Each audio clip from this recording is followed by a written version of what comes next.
Hey, everybody, welcome. Episode 7 already, SportsLogos.Net podcast. And happy Jackie Robinson Day for those who celebrate. I am Chris Creamer, host and whatnot, joined as always by Paul Caputo. Paul, how you doing? Chris, I'm so excited. What a day this is. Yeah. There's so much going on. First of all, happy Jackie Robinson Day. What a momentous occasion for Major League Baseball. City Connect uniforms are out, and we have our first ever guest host, Yes. baseball Who could it design, be? sports design royalty. Anyone who read the description of this podcast episode already knows we have Todd Radom, the great Todd Radom. Todd, hello, how are you? Gentlemen, how are we? Todd, you had to decide who you like better, Chris or me, and you wore the Blue Jays cap, so Chris clearly wins. Absolutely pandering. Well, it's the SportsLogos.Net But I'm podcast. in, but I'm in Philly, Paul, so it's equally represented. Todd is famously in Fishtown in Philadelphia. We're going to get to hang out, Todd, at the All-Star game this summer, so that'll be fun. We got to find a way to get Chris down there for that.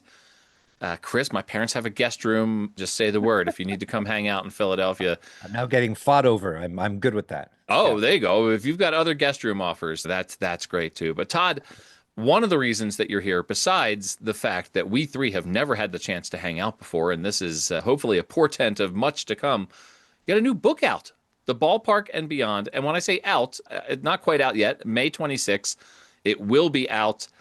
The Ballpark and Beyond is your latest venture. It's available for pre-order now. Before we get into the City Connect and Jackie Robinson Day, and of course those Bridgeport Islanders, tell us about the book. Well, it is not out, but I do have a copy of it. Yeah, I am holding it in my hands yeah. for those who are listening and not watching. The subtitle kind of says it all, an illustrated celebration of baseball's rich history. And it's a book that I was sort of uniquely born to create because it consists of 150 original illustrations that are centered around 75 small chapters that look at the game of baseball and its history both on and off the field. And I say it's a book for the intellectually curious baseball fan. Paul, I note in my introduction that I know and love a lot of numbers people, but I've never been part of that crowd. I've always been really fascinated by the game in strange little corners, perhaps, looking at ballparks of yore and ballpark food and the history of mascots and all kinds of things. So lushly illustrated and a nice little book, the perfect Father's Day gift. Lushly illustrated by you, Todd. You Yes. did all of the illustrations. I'm going to buzz mark it here because you're the guest host on this episode. We're going to get into Major League Baseball design things. We're going to talk about City Connect uniforms. We get super deep into a discussion about your book and the chapters and the breakdowns and everything on next week's Baseball by Design, the podcast that I host. You've been a guest on that. Chris has been a guest on that. Both of you have been on many times. We'll have an in-depth conversation about your book on Baseball by Design next week. But for today, holy smokes, do we have some fun stuff to talk about with Major League Baseball. Chris, I'm going to hand it over to you because you got to spend, I don't know, like 24 straight hours writing, interviewing, talking to Major League Baseball teams for 8 stories on City Connect uniforms. What was that like for you? Well, first of all, I wish it was only 24 hours. That would have been nice, a nice break. It was a whole week's worth. I had some nice phone calls with several teams. The Brewers talked to me for a while. I talked to the Reds. They were very nice. And I'm forgetting a team. I apologize. But the San Diego Padres, right? They kind of reached out to us and we talked to them for a bit. And they actually invited our good friend Paul Caputo into their locker room after a little bit of tough negotiating on my part. I kind of forced their hand a little bit after they're a little apprehensive. Paul is a shady looking character, let's be honest. Yeah, yeah. For those of you who are listening rather than watching, which is everybody because we don't post this on YouTube yet. Yeah, A major league locker room is not full of shady-looking characters, by the way. There's quite a few that are just players in there that look kind of shady, let's be Yeah. honest. Chris, I've waited long enough. I got to jump into this. But actually, before I do, Todd, have you done locker room interviews before? Has that been part of your of all the work that you've done with sports branding? Have you talked to the players in the locker room about it before? I have been in locker rooms. I have talked to players. Yeah, not a formal on the record sort of situation, the likes of which you clearly went through. But yeah, I've been there. I did send Chris a picture of the press credential and said, "Look, I'm bona fide." So Yeah, it was exciting, and I immediately ripped it out of your hands. they did. They do not let you leave the room with it. They're like, "Here, take it," which is a shame because I have some of them from previous occasions like this as trophies on the wall. But yeah, so it's always a thrill to get to talk to, Major League Baseball players. That is still new enough for me that I get a charge out of it. Talked to 8 different players, including three-time All-Star Fernando Tatis Jr. Like that was pretty cool, right? And got to talk to some fairly big names on this Padres team. Not the least of whom I had my moment. I'm a Phillies fan, and for the last 4 years on the Philadelphia Phillies, we have had Nick Castellanos, and he is famously an interesting interview. I'm going to share my video. You guys will get to see the like 2 second beat that felt like an absolute eternity to me after Nick Castellanos answered my second question.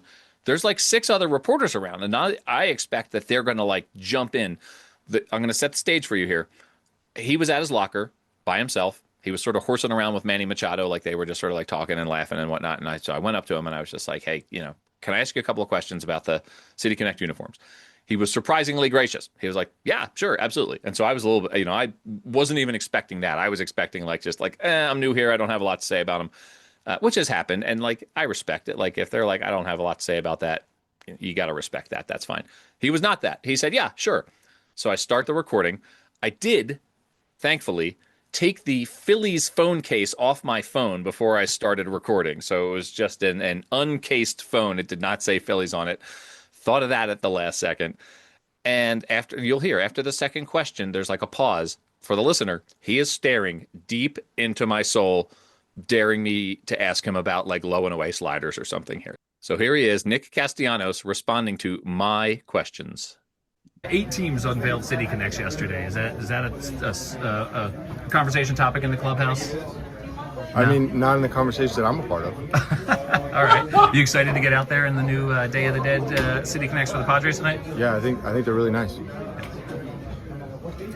Is there a specific detail of them that you do like? We have to ask for the broadcast. So Yeah, that's fine. I don't know. I think this chick's kind of cool.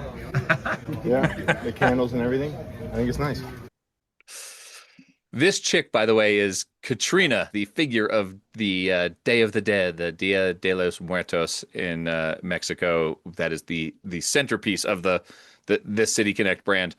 You felt it though, didn't you? I saw your eyes go wide during that. I have a question for you. In that lull, that little moment there, did you hear in your head, "There's a long drive to left by Castellanos"? I need to know.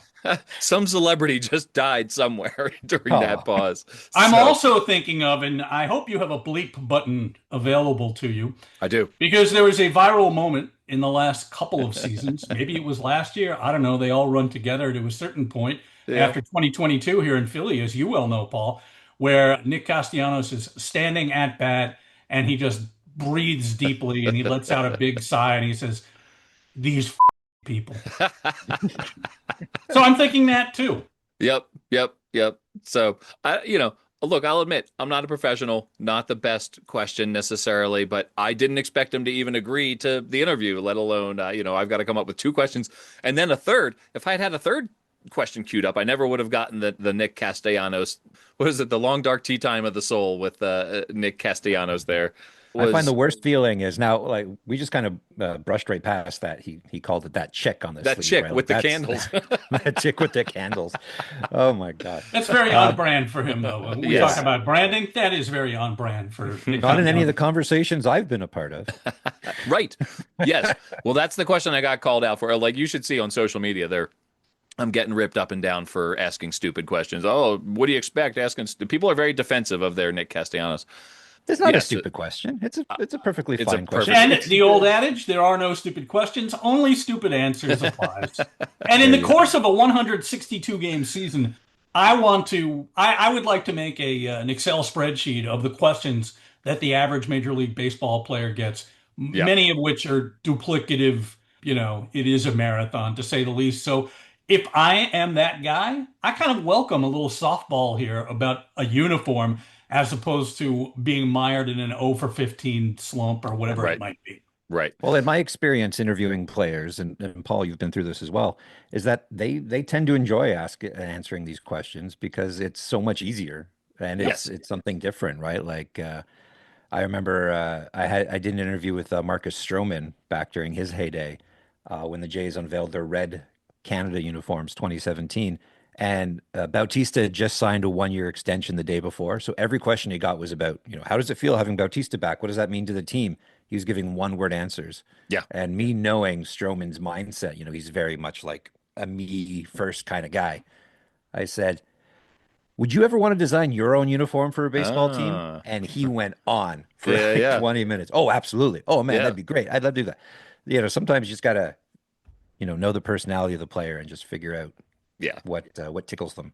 But good work in the clubhouse there, Paul. Like I said, I talked with 8 guys, and most of them, you give them a heater right down the middle, and they'll take it deep. They'll just talk for as long as they want. David Morgan was great. He grew up. This is the other thing, like you say, Chris, and just knowing 1 or 2 facts about these players, helps you get an in and ask a sort of meaningful question. David Morgan grew up in Southern California. He talked about how the colors of this jersey were really meaningful to him because they sort of were the colors that he grew up with, and his dad was a big fan, and these were the colors that were all around the house. I do want to play. I'm going to play. I'm not going to play all 8 of them, but I want to play a couple of them for you. I'm going to share Fernando Tatis here, and then there's going to be one more because there's a player whose answer I really, really liked. But here's Fernando Tatis. The colors, they play right, and but especially the hat. I feel like there's some feel and some old school baseball, so really great memories on it. So it's really one of my favorite. Fernando, some of the guys are saying that uniforms are comfortable. The new uniforms are comfortable. Is that something you're feeling? How does it feel to put that on? I mean, I feel like all the uniforms are comfortable, but yeah, I probably missed the buttons, but it's part of the new detail. But it's really nice. I never noticed that it was a pullover jersey until that clip right there. I assumed it was button up.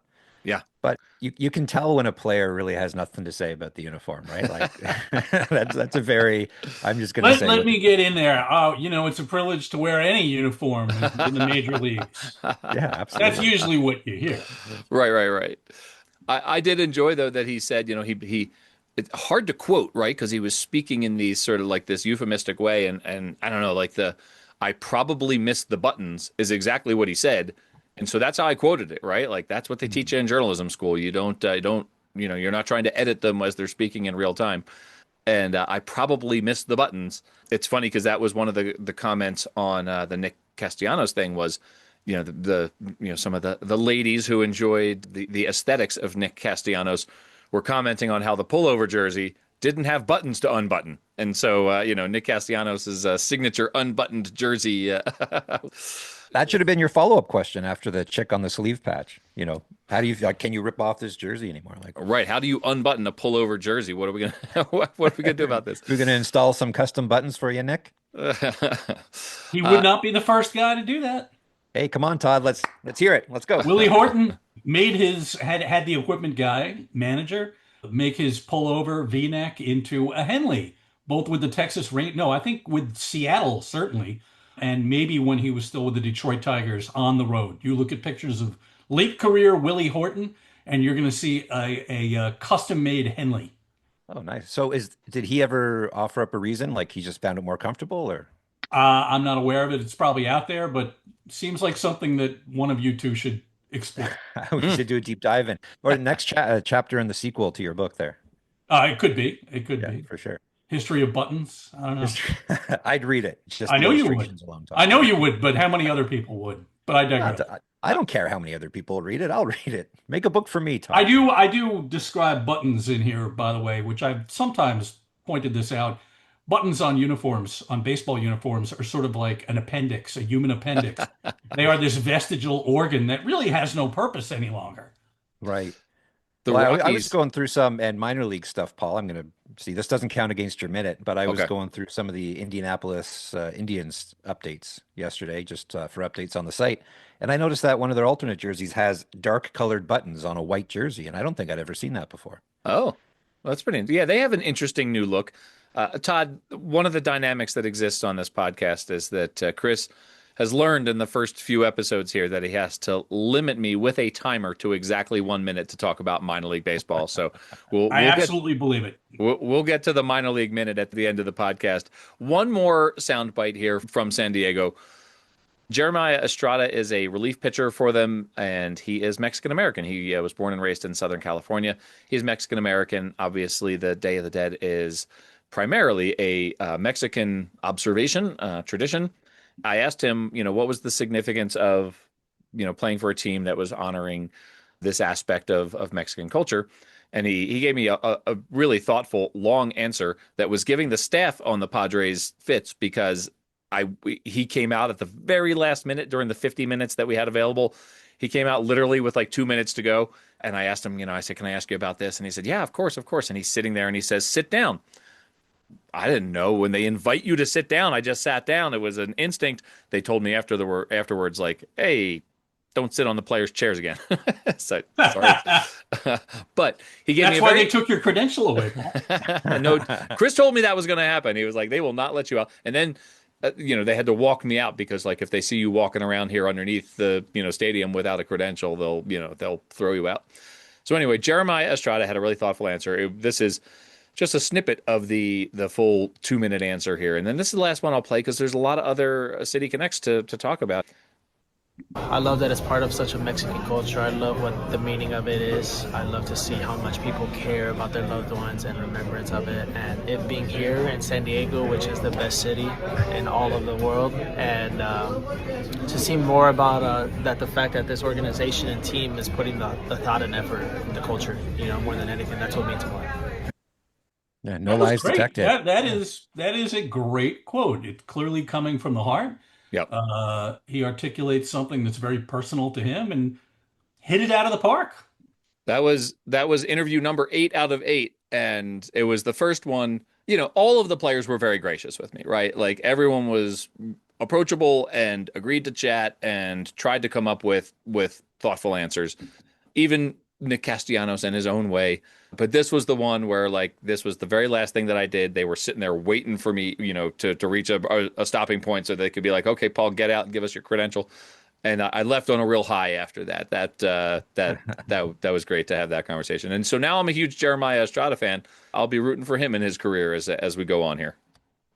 Absolutely. Yeah. And that was nice of him. He invited you to sit down and everything. And, nuts to the team. The players decide who sits in the players' chairs, not the team, not some PR media staff member who wouldn't even give us a credential until I kind of flexed my muscle a little bit and reminded them that I got friends in New York.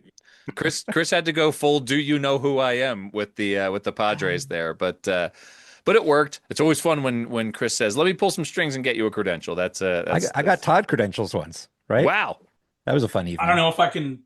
It's hanging on my wall here. Oh yeah, that was the New York Jets unveiling. New York Jets. Wow. I was put to work for that, Chris. So it's not like I just glommed on to your celebrity. I handed him a camera and I said, "Todd, go get me some good photos." And I got right into the scrum. I was like, you ever see those? There are these very famous images of Frank Sinatra at Madison Square Garden at ringside during a Muhammad Ali. I think it was like Muhammad Ali Joe Frazier fight. He is right in there, and it's Frank Sinatra, celebrity for life. So I was the Frank Sinatra for Chris Creamer that one night. That was a fun night, though. We had JB Smoove was hosting. Amazing. Right? And Super Bowl winning quarterback Sam Darnold was our model for that evening. And all right. And you, me, and Paul Lucas all sat around at a table hammering out the stories with a couple of drinks. That was probably one of my SportsLogos.Net highlights right there, just that whole evening. Thursday, April 4th, 2019, I believe. So Gotham Hall. Gotham Hall. That's exactly right. It was a great evening. Well, Todd, Chris made me work for this too. I did write this article from my hotel room overlooking Ocean Beach in San Diego. So that sounds terrible, Paul. That sounds just... It sounds like the worst place I would ever want to be. The Nick Castellanos 2-second stare down, basically. My soul completes the picture. Still reeling. You were transported via the Katrina, the Day of the Dead lady. The chick. Todd, I have a question about the City Connect program in general, and then I think Chris was just about to say we better get going on this because Yeah. We better get going. We got 7 more uniforms. I got don't know how we're going to do more this. more uniforms to talk about. The book ends with the Hall of Uniforms, starting by the way with the Hartford Dark Blues from 1876, which was where do I get a Hartford Dark Blues uniform right now? That's pretty sweet.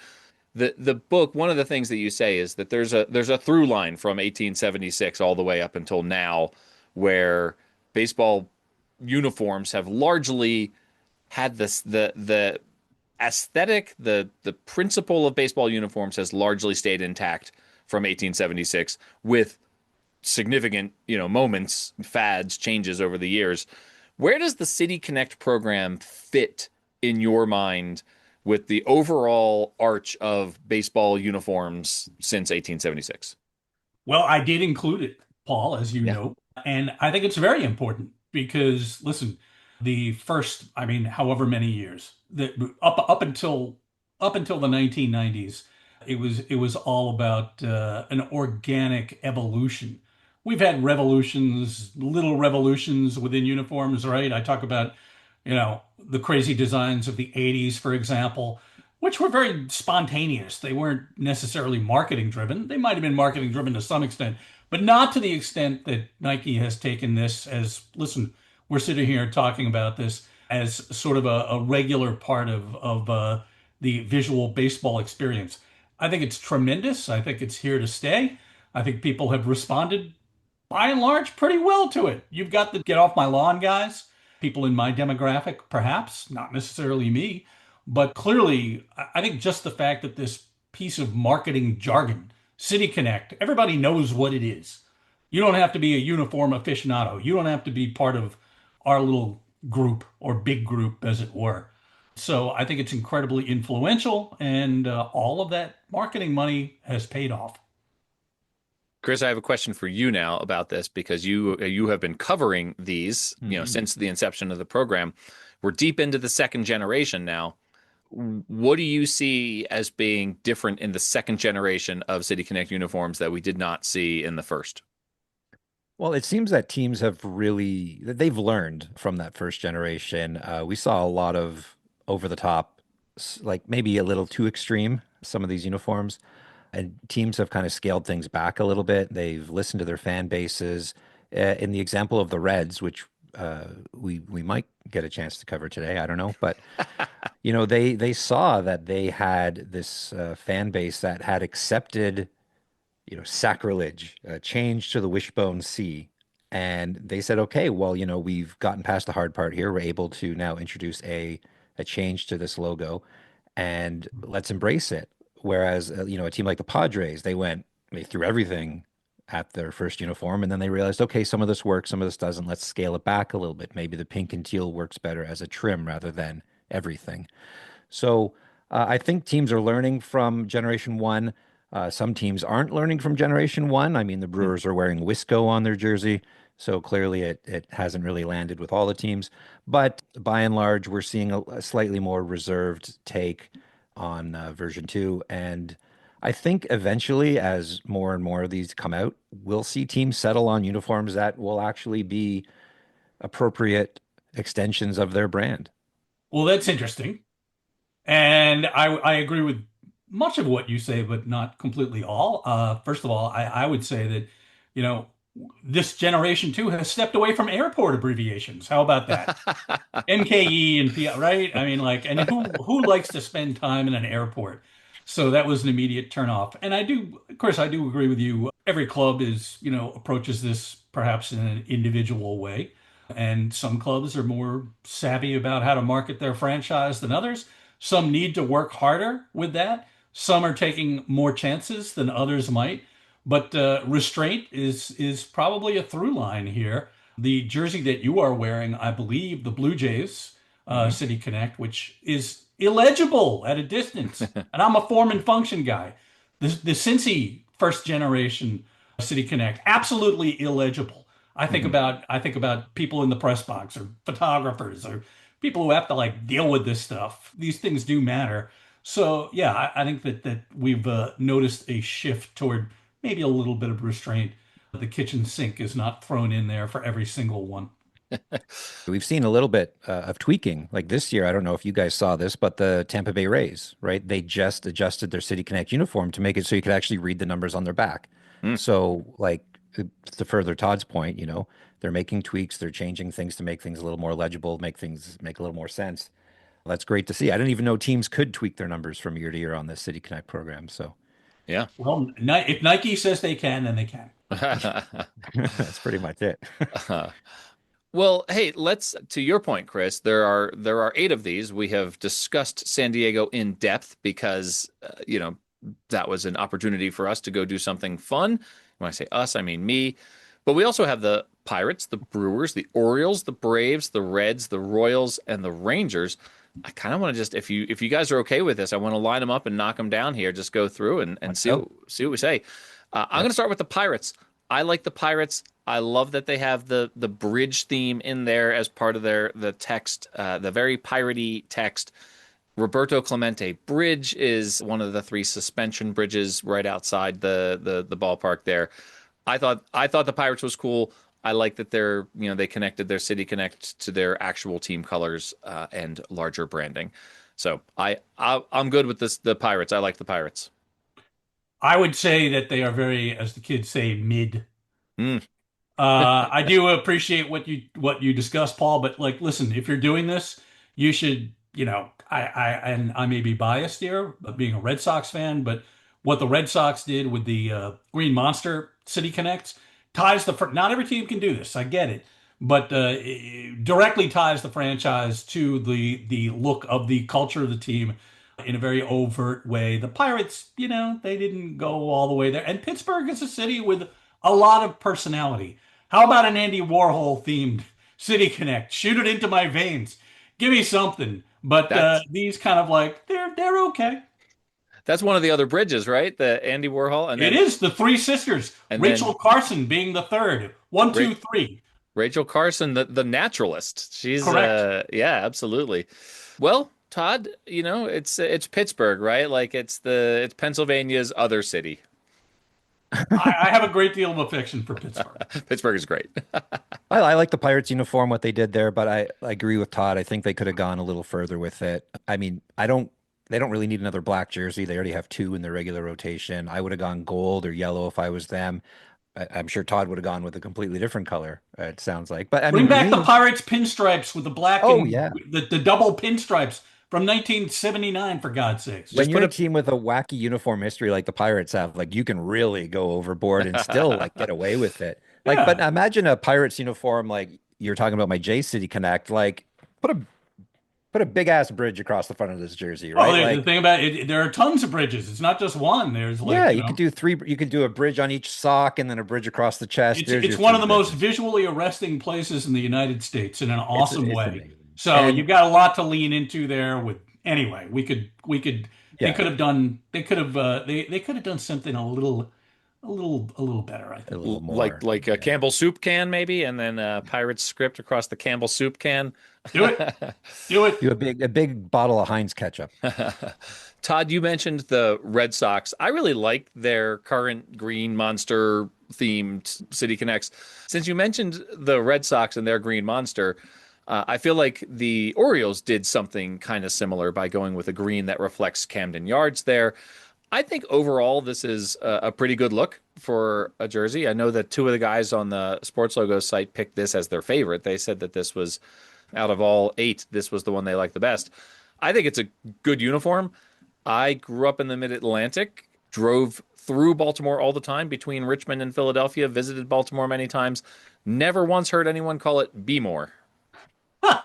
Paul, every time I'm looking at these, I see the word s'more come up. I'm not the only one to make that observation. And everybody loves s'mores. And Baltimore is a really unique city. I mean, it is culturally just there's no place like it. Yeah. I love the green. I really do. Green was actually a tertiary color for the Orioles back in the 90s. You go to Camden Yards, it's all green. 1993 All-Star Game logo. Green, black, and orange for a reason. I love a lot of the details, but the one thing that leaves me lacking is, be more. I'm not from there, so I can't speak to that. We'll have this conversation about Wisco as well. But the typography seems very flat and uninspired, and that's the biggest aspect of the whole thing. And I will just add that Adley Rushman's 35, his 5 is an upside down too, and I don't quite get it, but that's just me being me. Yeah, it's amazing how many of these City Connect uniforms are a simple, proper word mark away from being great, I think. And the Orioles fall right into that category. I'm surprised how good green looks with the Orioles colors. Looks And awesome, right? yeah. I mean, it contrasts well to orange. It just all works. Good And looking it cap might be too. because I'm kind of conditioned to it because I'm so used to that 93 All-Star game patch from years of studying logos. Yeah, I was really surprised when I saw that. I asked the team directly, why be more on the front instead of Orioles or Baltimore? And they said, this uniform needed some grit. So be more made things grittier. Oh, I asked my friends. I have friends from Baltimore. I said, "Does anyone call it that?" And they were like, "Nah." And they said sometimes when it's written. Now, what they really could have done, and Todd and I have talked about this before on Baseball by Design, is what about that upside down and backwards apostrophe that the Orioles have in their O's logo? They could have just dropped that upside down apostrophe in between the B and the more, and then it would have made a little more sense. And that upside down inexplicable apostrophe would have tied this to their other brand. It's called brand continuity, Paul. That's what we call it in the biz. There is no brand continuity in the City Connect series. No, there isn't. Well, that in is very true. few examples. Right, right. But the idea of the little circular discs out on Utah Street where the home runs land, there are a lot of sweet details. The call out to the Baltimore Orioles, the National League Orioles of the 1890s, on the headwear, the scoreboard. I think they're pretty sweet, and I'll be that guy and talk about the word mark because that's me. When I did notice the that ornate bee on their cap. I was reading your book last night, Todd, and you have a nice illustration that features that ornate bee right in there. Yeah, and it really is very. And listen, you go to Camden Yards, and that logo that you referenced, Chris, is on all the seat end caps. So it's been a part of the current club since the ballpark. That's 34 years at this point. Amazing. Incredible, yeah. Yeah. Well, you referenced Wisco, Todd, and this is I felt like this batch of City Connects ranged from B plus to C minus. Like I did not think there were any A's and I did not think there were any D's or below. One of the C minuses I think is this Brewers one, but I think it's just because of the Wisco. Like I love what they did with the Barrel Man and like and their callbacks to some of their previous branding. Wisco just makes no damn sense to me, and I feel like that I can't get past Wisco into the other design elements that are probably pretty good. The Wisco ruins the Brewers one for me. Again, same with Baltimore. I am not from Wisconsin. Do people in Wisconsin? I know we talked about this earlier. You had mentioned it. I would need to have some on-site polling, basically, on how natives consider this. What is Wisco? A couple of things. The Barrel Man, which nobody pointed out that I know of, is the 1942 minor league Brewers Barrel Man named August. And he was a mascot introduced by Bill Veeck when Bill Veeck owned the club. I don't believe the official release talked anything about this, right? Wow. Didn't speak to it at all. And that's what that is. It's from an old scorecard cover, if I'm not mistaken. And that's a pretty cool thing. And I love this version of Barrelman. August, as it were. Beyond that, it's interesting. When the uniform leaked last week, I was with a Wisconsin native who has not been there in a long time, hasn't lived there in a long time. But his first reaction, he's like, "We look like the Mets." Oh, interesting. Yeah. Huh. Yeah. Just because that scripted word mark, I guess. Well, the right? orange. Oh, the orange, yeah. Yeah. It's I a think it was the Wisconsin blue and orange. sunset, Todd. It's a Wisconsin sunset. We don't have sunsets anywhere else. I had a No, beautiful it's a sunset specifically right here in Philly last night. they told me they drove all around. They sent staff all the way around Wisconsin to take photos of sunsets so they can get that exact perfect sunset. And they sent it to Nike a million times to get the colors just right. Every sunset, like it is sunset number 46352/B in the Nike specifications, Chris. That's right. They already have it. They have a the custom sunset color catalog. matched to it. That's right, but they can't match Eagles green or something. All right, so we're talking about we're going to go for the trifecta here with the teams that have tweaked the names of the places where they play. We'll go with Tejas. Paying tribute to Mexican culture. It's a Spanish language permutation of Texas. I appreciate all of that. I said to Chris when I first saw it, it looks like a college uniform to me, like the red uniform with Tejas across the front. I thought University of Texas had done something. Yeah, absolutely. Or University of Alabama, given the shade of red. I don't know. It leaves me wanting. Yeah, there are little details in the sleeve trim and the patch there, but meh. Texas is this. If you're going to celebrate the entire state and not just the city of Arlington where they play, right? Maybe they're saving that for City Connect Generation 8 or 9, but you've got a lot of things to tap into for Texas. And this seemed collegiate, very uninspired. What are the kids? The kids aren't saying mid about this. What are they saying, Todd? The Texas kids would be saying something very, I don't know what Medio. gold plated cow patty, maybe. Does Suzanne know? We can go ask Suzanne. I will, yeah. Completely boring unrelated. is the word I'd use, right? Just boring. There's nothing to it. I'm not excited to see it. There's nothing to it. And like Todd says, for a state as, Texas has this thing where, we're Texas, we're the Lone Star State, we're mighty. This does not represent Texas in any way, right? Like it's very reserved for. Well, it's interesting because, to me, when you're Padres or the Rangers in these cases, and you are appealing to your Mexican heritage, well, Texas was actually, part of Mexico, San Diego, right? All this stuff. It could be pandering. It could be, is it a performative gesture that you could take this, to an elevated place, seemingly what the Padres did. I mean, we heard that clip, which kind of like put me in a different place with it.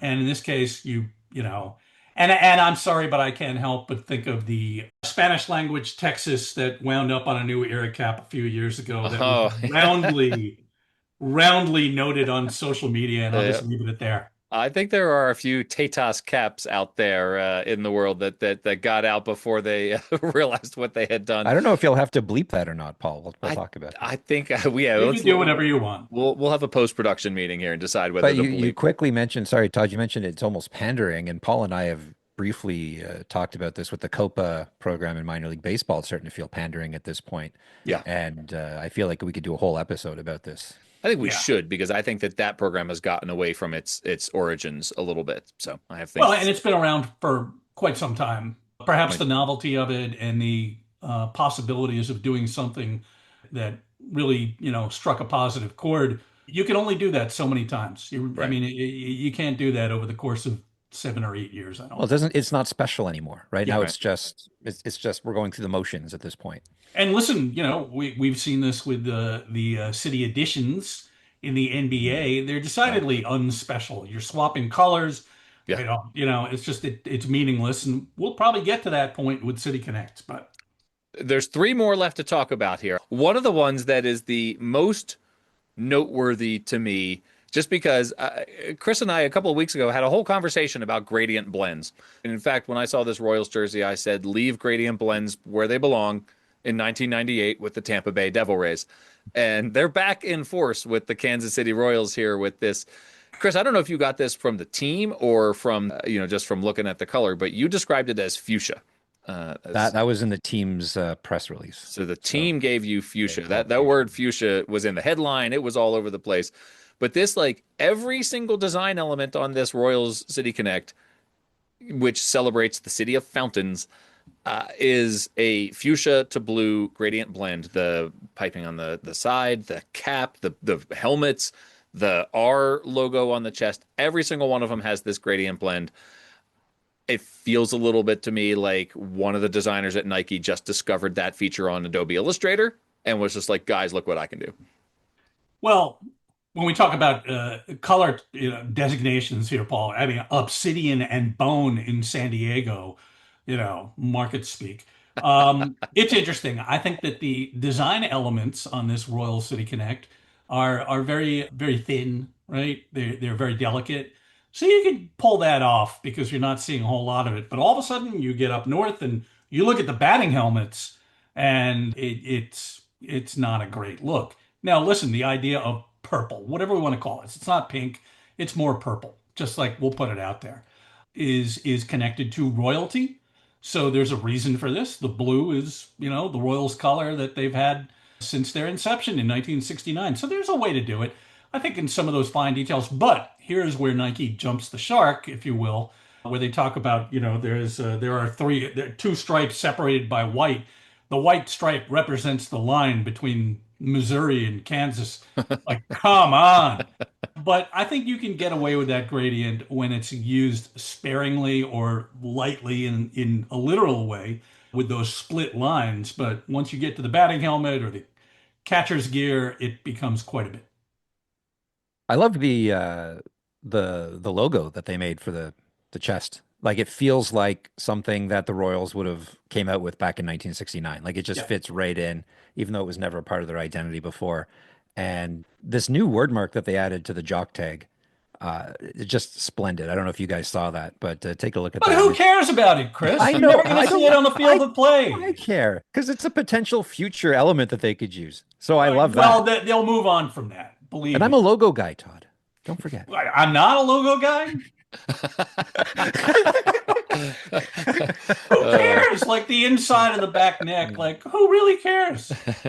For the listener, we just had to cut out about 7 minutes of Todd and Chris arguing here. So that's that. If you felt a weird edit there, that was what that was. So, I got halfway through that comment. I'm like, you idiot. I'm a logo guy. What would Nick Castellanos have said? Well, I'll ask him next time I'm in San Diego. He would have stared at you blankly, Hey, looked Nick, into it's your me, soul Paul. for 2.5 seconds. Well, I'm used to talking to people who aren't logo guys, I'm so a that just sort of logo slipped out. Uh, Paul, we might need to speed this up because I really okay, want to get we got two more. Todd's We got story. the Reds. The Reds are very red. I've tried genuinely no opinion on this Reds uniform. It's very red. I have no opinion on it. Yeah, none more red. The pants are red too, right? I mean, they How do much look more like red? giant I- cherries out there. 5 different shades of red on this uniform. The team proudly Well, boasted. it's Nike. We have to we have to have expressions that no one will ever see, and 5 different shades of red that no one will ever be able to differentiate. But Paul, I'm with you.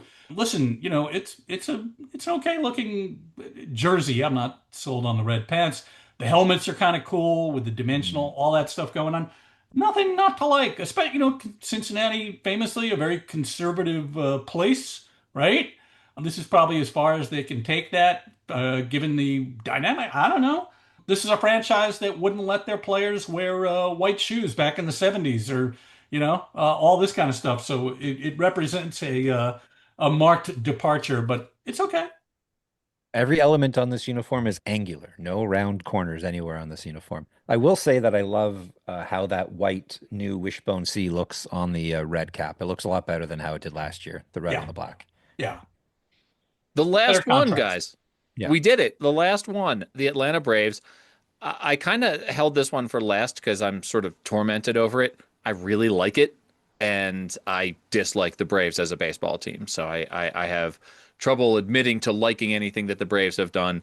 It's very throwbacky. Chris mentioned last time we talked about it that it throws back to a couple different eras, which is, an interesting thing for a City Connect to do. But it evokes Hank Aaron. It evokes a classic era of Braves uniforms back when they were in the National League West. I like it. I think it's a good look. It might actually be my favorite, but I couldn't say that publicly on SportsLogos.Net. So I think this Braves City Connect is really good. It's one of the B pluses in my mind. Well, clearly the Braves have gone for, and this is not a bad thing, a safer approach, a more reverential approach, and a look to their history, and honestly honoring a relatively recent past. Not for everybody, but it's not like they're looking at some design element from Babe Ruth's short tenure there in Boston in 1935. Honoring Dale Murphy and the TBS era and all that. Listen, it looks good. It's fine. There's certainly nothing wrong with it.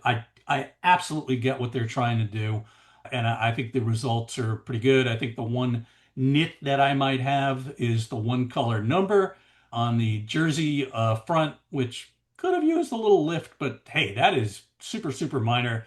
It's a pretty sweet look, right? Yeah, absolutely. I really have no feedback on this uniform. We kind of talked about it a couple of weeks ago, Paul, when they unveiled it early, but Yeah, this TBS era, pretty important in my life because of the time I grew up. But this uniform style had already been replaced when I started watching baseball. But a team that can get away with wearing pullovers and baby blue and lowercase scripted lettering across the front is the Braves, and I'm glad they've leaned into this and kind of moved past. They've always thrown back to the early '70s and those Hank Aaron 715 uniforms, and it's nice to see them paying tribute to that kind of forgotten design era in Braves history between Hank Aaron and Greg Maddux. Well, and Chris, to your point, there is a generation of people who, in every nook and cranny of North America, probably, who grew up watching Biff Pocoroba and Dale Murphy and, the '82 Braves, which came out of the gate strong. And I'll say it in my book, The Ballpark and Beyond. I got a little chapter on Ted Turner, who is the owner of the ball club. And, he said, and during that era, they were marketing in a way that nobody else did it. And people became Braves fans who had no proximity whatsoever to the American South, right? Places that didn't, there are people in Colorado, as Paul can attest to, before the Rockies that were Braves fans because of TBS. So I think it's a really important and very unique thing that they can loop into. Guys, that is all 8 of the City Connect uniforms.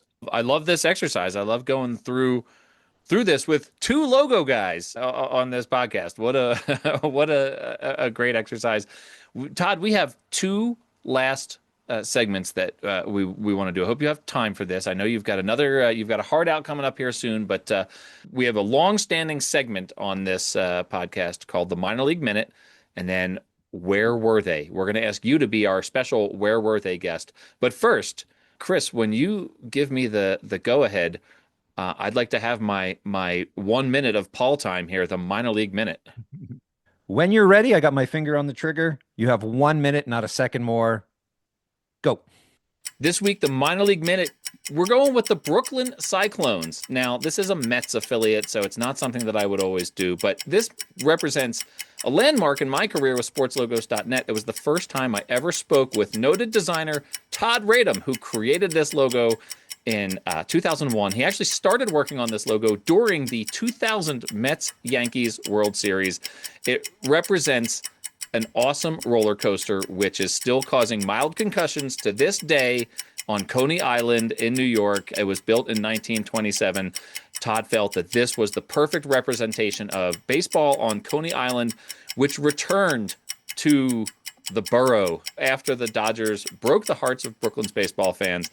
This was it's a fantastic, classic feeling brand and incorporates the elements of the roller coaster, and it was designed by our friend Todd Radom.